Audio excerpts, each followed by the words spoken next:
అందరికీ నమస్కారం.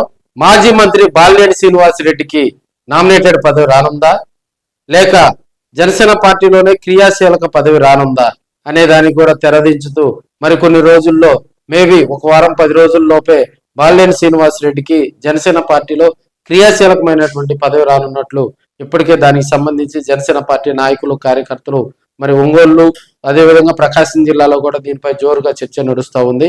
నిన్న జరిగినటువంటి ఒక కార్యక్రమంలో బాలినేని శ్రీనివాసరెడ్డి గారు విజయవాడలో కూడా ఆయన రావటం, అక్కడ ఒంగోలు నుంచి కూడా జనసేన పార్టీ నాయకులు కార్యకర్తలంతా కూడా వెళ్లి ఆయన కలవటం జరిగింది. బాలినేని అభిమానులు జనసేన పార్టీ నాయకులు కార్యకర్తలు భారీగా విజయవాడకు తరలి వెళ్లటం జరిగింది. అయితే ఈ మధ్య బాలినేని శ్రీనివాసరెడ్డికి ఉమ్మడి ప్రకాశం జిల్లాతో పాటు ఆయనకు రాయలసీమతో పాటు నెల్లూరు, ప్రకాశం ఈ అన్ని జిల్లాలు కలుపుకొని ఆయనకు దానికి సంబంధించి ఈ ప్రాంతం అంతా కూడా ఆయన కనుసైగల్లోనే మరి జనసేన పార్టీ కార్యక్రమాలు నిర్వహించేలాగా కూడా పవన్ కళ్యాణ్ గారు దిశానిర్దేశం చేస్తున్నట్టు తెలుస్తా ఉంది. దీనికి సంబంధించి త్వరలోనే బాలినేని శ్రీనివాసరెడ్డికి ఆ మెయిన్ గా కూడా ఆయన ఆలోచన విధానంతో జనసేన పార్టీని ఈ జిల్లాల్లో ముందుకు తీసుకెళ్లేందుకు కూడా పవన్ కళ్యాణ్ గారు ఆ బాధ్యతలు కూడా బాలినేని శ్రీనివాసరెడ్డికి అప్పగించే ఆలోచనలో ఉన్నట్టు తెలుస్తూ ఉంది.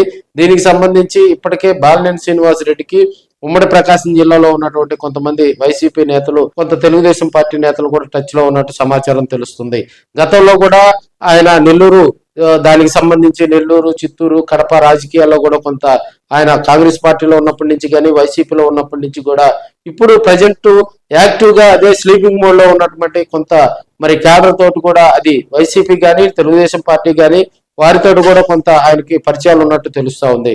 అదేవిధంగా జనసేన పార్టీని గ్రామాల్లో మరింతగా బలోపేతం చేయాలి. జనసేన పార్టీని మరి ఇప్పుడు మరి మనకి త్రిశూల వ్యూహం జనసేన పార్టీ ప్రతి పల్లె నుంచి కూడా జిల్లా స్థాయి వరకు త్రిశూల వ్యూహంతో ముందుకు తీసుకెళ్లాలనేది పవన్ కళ్యాణ్ గారి దిశానిర్దేశం. నిన్న జరిగినటువంటి మీడియా సమావేశంలో కూడా నాదెండ్ల మనోహర్ గారు మరి 60 విషయం అయితే అదేవిధంగా జనసేన పార్టీకి సంబంధించి త్వరలో మనకి డిసిప్లినరీ కమిటీ కానీ పిఎస్సి కమిటీ కానీ వీటన్నిటికి సంబంధించి సభ్యత్వాల నమోదు తదితర అంశాలకు సంబంధించి వేగవంతంగా కూడా వాటినన్నింటినీ పూర్తి చేసేందుకు ఓ అడుగు ముందుకేస్తున్నట్టు తెలుస్తుంది. ఆయన మీడియా సమావేశంలో కూడా మెయిన్ గా కూడా జనసేన పార్టీకి సంబంధించి సభ్యత్వాలు భారీగా నమోదు చేయాలనేది వారి సంకల్పంతో ముందుకెళ్తున్నట్టు తెలుస్తుంది. ఇదే కోణంలో గ్రామాన పార్టీని బలోపేతం చేసే విధంగా గ్రామ కమిటీలు, మండల కమిటీలు, నియోజకవర్గ కమిటీలు, జిల్లా స్థాయి కమిటీలు, అదేవిధంగా రాష్ట్ర కమిటీలు వీటన్నిటిని కూడా పూర్తి చేసేందుకు ఓ అడుగు ముందుకేస్తున్నట్టు తెర వెనుకైతే వినిపిస్తుంది. బాలినేని శ్రీనివాసరెడ్డికి సంబంధించి కూడా మనకి ఉమ్మడి ప్రకాశం జిల్లా, నెల్లూరు జిల్లా, అనంతపురం, చిత్తూరు, కడప, మరి మెయిన్ గా రాయలసీమ ఆ ప్రాంతాల్లో కూడా బాలినేని శ్రీనివాసరెడ్డికి ఒక హైప్ ఉంది కాబట్టి దాన్ని ఉపయోగించుకునేందుకు, ఎందుకంటే ఆయన గతంలో కాంగ్రెస్ పార్టీలో మంత్రిగా చేశారు, వైసీపీలో మంత్రిగా చేశారు.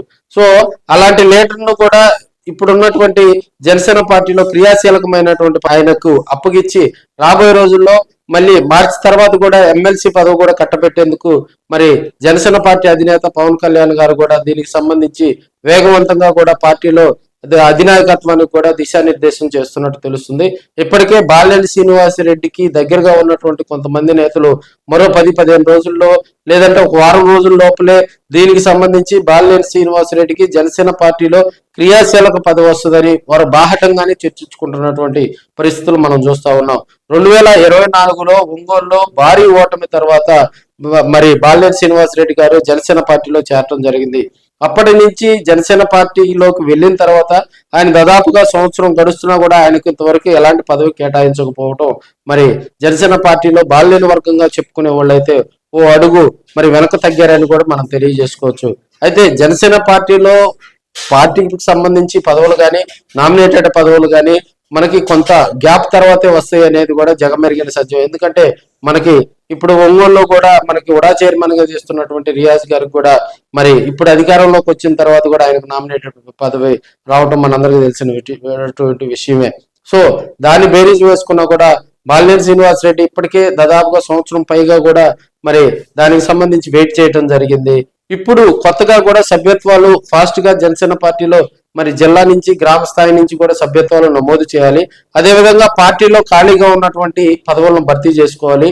ఎందుకంటే జనసేన పార్టీ ఇప్పుడు కూటమి ప్రభుత్వంలో భాగస్వామ్యం అయిన తర్వాత కూడా దాని దిశ నిర్దేశం చేసుకుంటూ పార్టీని బలోపేతం చేసుకుంటూ గ్రౌండ్ లెవెల్ నుంచి ఇటువైపు కూడా పార్టీని బలోపేతం చేసేందుకు కూడా జనసేన పార్టీ ఓ అడుగు ముందుకు వేయాలి కాబట్టి బాలినేని లాంటి ఒక మాస్ లీడర్ని తీసుకొని మరి ఆయనకు కనుక కొన్ని బాధ్యతలు అప్పచెప్తే రాబోయే రోజుల్లో మరి రాయలసీమ ప్రకాశం నెల్లూరు జిల్లాల్లో కూడా రాయలసీమ జిల్లాలతో పాటు ప్రకాశం నెల్లూరు జిల్లాల్లో కూడా జనసేన పార్టీని ఒక హైప్ తీసుకురావాలనే ఆలోచనలో పవన్ కళ్యాణ్ గారు ఉన్నట్టు తెలుస్తా ఉంది.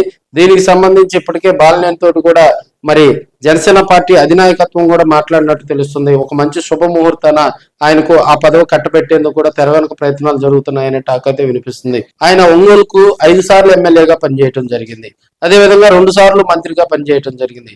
2012 వరకు కూడా ఆయన వరుసగా కూడా ఒంగోలు కాన్స్టిట్యున్సీలో హ్యాట్రిక్ ఎమ్మెల్యేగా కూడా గెలుపొందినటువంటి పరిస్థితులు మనం చూస్తా ఉన్నాం. 2014, 2024లో మాత్రమే ఆయన ఓటమి చవి చూడటం జరిగింది. అప్పటి నుంచి కూడా స్టాండ్ బై రాజకీయాలు తీసుకుంటూ మరి పవన్ కళ్యాణ్ గారి ఆదేశాల మేరకు ఆయన జనసేన పార్టీలో కూడా సైలెంట్ మోడ్ లో ఉన్నటువంటి పరిస్థితులు ఇక్కడ ఉన్నటువంటి లీడర్షిప్ అయితే గుర్తు చేసుకుంటూ ఉంటారు. ఎందుకంటే 2024 ఎన్నికల్లో ఓటమి తర్వాత బాలినేని కోటరి, బాలినేని వర్గం, ఒంగోలు నియోజకవర్గంతో పాటు ఉమ్మడి ప్రకాశం జిల్లాలో సైలెంట్ మోడ్ లోకి వెళ్ళినటువంటి పరిస్థితులు మనం చూస్తా ఉన్నాం. మళ్ళీ గ్రామాల్లో ఉన్నటువంటి ఒంగోలు కాన్స్టిట్యున్సీలో గ్రామంలో మరి గతంలో బాలినేని శ్రీనివాసరెడ్డి 2024లో బాలినేని శ్రీనివాసరెడ్డితో నడిచినటువంటి వర్గం, బాలినేని శ్రీనివాసరెడ్డి వైపు ఉన్నటువంటి వర్గం, ఆయనకు మరి ఎలక్షన్ లో పనిచేసినటువంటి వర్గం వారంతా సైలెంట్ మోడ్ లోకి వెళ్ళారని కూడా తెలియజేసుకోవచ్చు. మనకు మెయిన్ గా స్థానిక సంస్థ ఎన్నికలు కూడా మరో 3 నెలల్లో స్థానిక సంస్థల ఎన్నికలకు సంబంధించి జడ్పీటీసీ కానీ, ఎంపీటీసీ కానీ, మున్సిపాలిటీ ఎన్నికలకు వెళ్లే ఉద్దేశంలో కూడా ప్రభుత్వం ఉన్నట్టు తెలుస్తా ఉంది.